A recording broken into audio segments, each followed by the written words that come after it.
Hey guys, today I'm going to take you somewhere unexpected. You're standing on the slopes of Mount Olympus, but something's off. The stars above aren't static, they shift subtly, like they're being drawn toward a point just above the mountain's peak. Down at your feet, beneath the gnarled roots of olive trees and scattered shards of marble, you notice strange grooves in the stone, not from chisels. These are too clean, too uniformich with a precision that feels technological.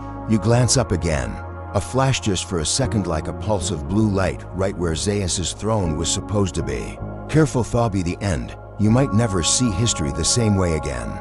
So, before we descend into this strange story, take a moment to like the video and subscribe a bit. Only if ancient secrets and cosmic questions are your thing. Drop your current location and time in the comments. You want to know where on Earth or beyond you're watching from. Now, take a breath, clear your mind, and let's unlock the myths that may never have been myths at all. You walk through the upper ruins, past collapsed pillars and time-worn statues, most depicting Zeus in that familiar stance, thunderbolt in hand. But the deeper you go, the more something tugs at your senses. You stumble into a chamber half buried in rock, its walls smoother than stone should be. They're warm to the touch, humming faintly, like the way your phone vibrates right before a call. Etched into the wall is a glyph, a perfect triangle surrounded by 13 dots. Looks familiar, right? It's the same formation seen on cave paintings in South America and crop circles in Wiltshire. Coincidence? Sure, and maybe your toaster's a god too. You're not the first to think something's off with Mount Olympus. In 1972, a geologist named Daskalos Petrova reported irregular magnetic activity in the area, strong enough to fry early recording equipment.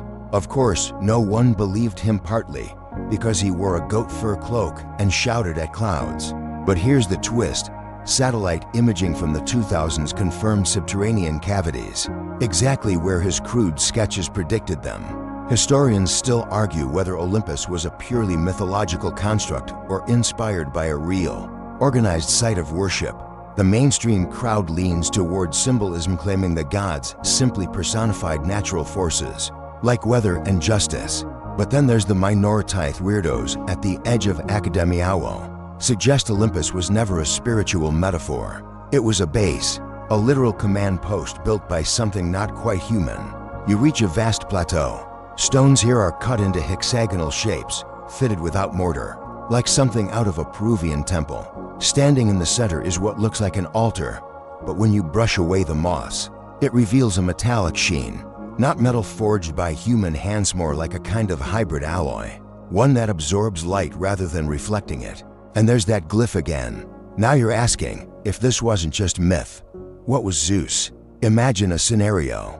A spacecraft missive, circular, hidden behind clouds, descends over the Aegean. From it emerges a tall being, humanoid in shape, but radiating energy.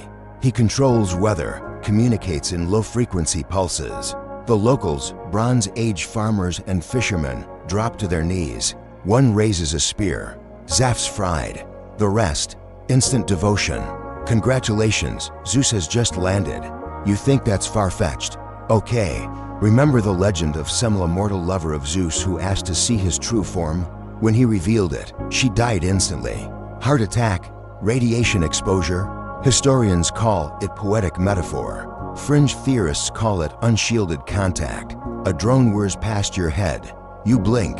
Wait, no drone. Just a bee. Or maybe a micro-drone shaped like a bee. Hard to tell, right? You keep walking, tracing a faint trail of melted stone, as if a craft launched here, and the heat warped the rocks.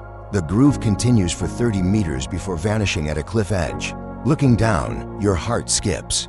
There's no drop, just black, like the air itself has been carved out. You toss a pebble. It vanishes without a sound. Zeus's throne, you whisper. But now it looks more like a launch platform than a divine perch. Back to the mainstream again. Historians often point to how Greek gods mirrored human flaws. Zeus was jealous, angry, petty. Sounds more like a warlord than a spiritual guide, doesn't it? Maybe he wasn't above humanity. Maybe he was just above us, technologically speaking. A commander, one sent to manage, observe, and when necessary punish. You feel something shift under your feet. Not an earthquake, more like a pulse, a thrum, and for a split second, everything smells like ozone and rust, like the air after lightning, or after machinery has fired up after years of silence.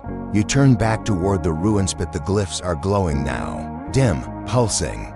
13 dots around a triangle, the same number of Olympians. Coincidence? Maybe, but the dots aren't arranged randomly. They curve slightly like a star map. Maybe you're not just looking at a symbol. Maybe it's a navigation system. And suddenly, Olympus feels less like a ruin and more like a recharging dock. Waiting, dormant, not forgotten, just paused. You step away from the platform, but something stays with you, like your body left the space, but your mind lagged behind, still hovering over that black void. The air's colder now, though the sun still shines. You feel like you're being watched not by people, but by the memory of something that was here long before humanity had alphabets. Your path descends through broken colonnades, and beneath one, you find an engraving nearly eroded by time. It shows figures locked in combatsum with wings, others with eyes shaped like crescents. One of them holds what could be a spear or a directed energy weapon, if you're feeling bold. The detail that gets you? They're not standing on land. They're in the sky. Clouds curl around their feet, and the earth is far below, curved like the edge of a globe. This isn't just mythology. This is a record. You remember the tale of the Titan Amachisus and his siblings waging war against the Titans. Mainstream history frames it as a symbolic shift from old religion to new power. But some fringe theorists, those same ones who believe Antarctica holds buried tech from a pre-human civilization, say it's literal.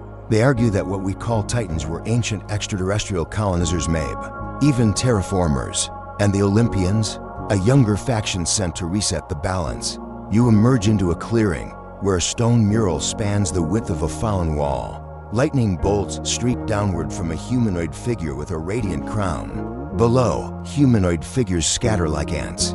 Your guidebook calls this Zeus asserting dominion, but look closer. The bolts aren't jagged, they are straight, symmetrical like concentrated beams. And the crown? It's segmented. Maybe not a crown, maybe a helmet. You wonder aloud, was this a war between two alien species? Or maybe just a civil conflict among one advanced race? Imagine the battlefield, not swords and shields, but orbital bombardments, sonic resonance weapons, cloaked drones. What the ancients saw as thunder and fire could have been plasma bursts and sonic booms. When a mountain splits from such an impact, it doesn't whisper about trajectory or origin. It just breaks. Historians still argue about the volcanic event at Thera, modern-day Santorini. Some say it inspired the myth of Atlantis. Others tie it to the fall of Minoan civilization. But what if the eruption wasn't just a natural event? What if it was collateral damage in a war fought far above the stratosphere? You sit on the edge of a collapsed staircase, sipping water from your canteen. The wind carries a strange harmony, like metal strings being plucked softly. No birds, no insects, just that faint echo. Then you notice a carving buried beneath moss, a giant humanoid shape encircled by concentric rings, standing atop something that looks like a craft. The rings are adorned with what appear to be stars, but the outermost layer shows a second moon. Wait, a second moon? Your jaw tightens. There are myths, obscure ones, that speak of a time when Earth had two moons. One was said to be destroyed in an ancient battle. Most dismiss these as fantasy, but you can't unsee the carving now. Or forget the legends that said Zeus hurled an object from the heavens to destroy an island. Too arrogant to worship him. Now imagine it was a kinetic impactor, a rod of solid tungsten dropped from orbit, flash-fried an entire civilization in under a second. If that sounds advanced, just know the US already had blueprints for similar weapons rods from God back in the early 2000s. You stand.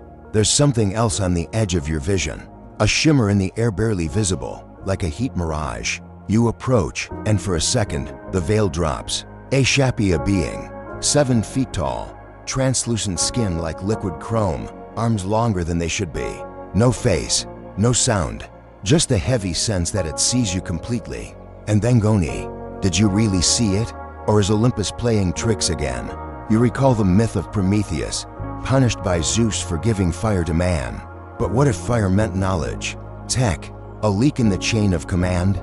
Prometheus is a rogue operative, maybe. A whistleblower. Zeus didn't chain him to a rock out of cruelty, quarantined him. Controlled the spread. And then there's Hephaestus, blacksmith to the gods, forging divine weapons. He worked with fire, metal, tools. In every myth, he's creating devices no human should understand. Sounds less like a myth, more like an engineer assigned to a mobile lab. And you remember, alien myths always seem to have one guy who knows how everything works. As you move downhill, you reach a grove where no trees grow, just a circle of blackened ground. Forever dead. Locals call it cursed. You kneel and press your palm to the soil. Still warm. You don't ask why. You just keep going. In the distance, etched across the side of a cliff, the triangle Lan13 glyph returns, this time massive, glowing faintly. A waypoint, a warning, or maybe a marker for the next rival. Because here's the thing no one wants to admit. Zeus didn't die. He didn't fade into the mist of forgotten gods. He left, just not alone. You're deeper into the ruins, no far below the tourist paths, past the signs that say danger, unstable ground. Here, the light doesn't quite behave. It flickers just a beat slower than it should, and shadows seem to move before you do. But you don't stop. You're close. Too many signs. Too many echoes. The final chamber yawns open like a wound in the earth. Smooth walls. No seams. This wasn't carved by hand. It was melted, molded, some kind of directed energy, maybe. The air smells like ozone again.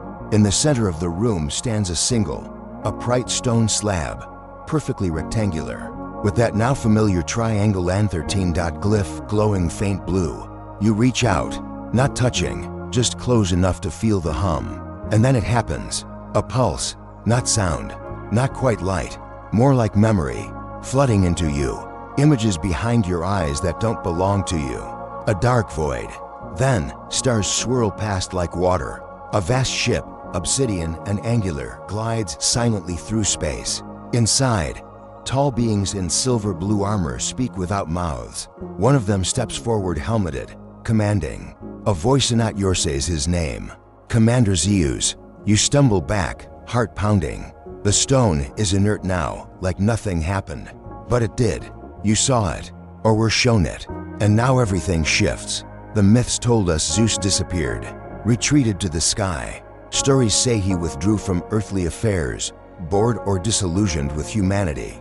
But if he was a commanderan alien one, then maybe his mission ended. Maybe he was recalled. And maybe he left behind just enough technology to be dangerous if ever reactivated. Historians still argue about the sudden collapse of the Mycenaean civilization. Drought, war, earthquakes are plausible, but none explain the synchronized disappearance of multiple cities, often without evidence of invasion or fire. Some suggest internal collapse. Others whisper darker theories. What if it wasn't collapse, but cleansing?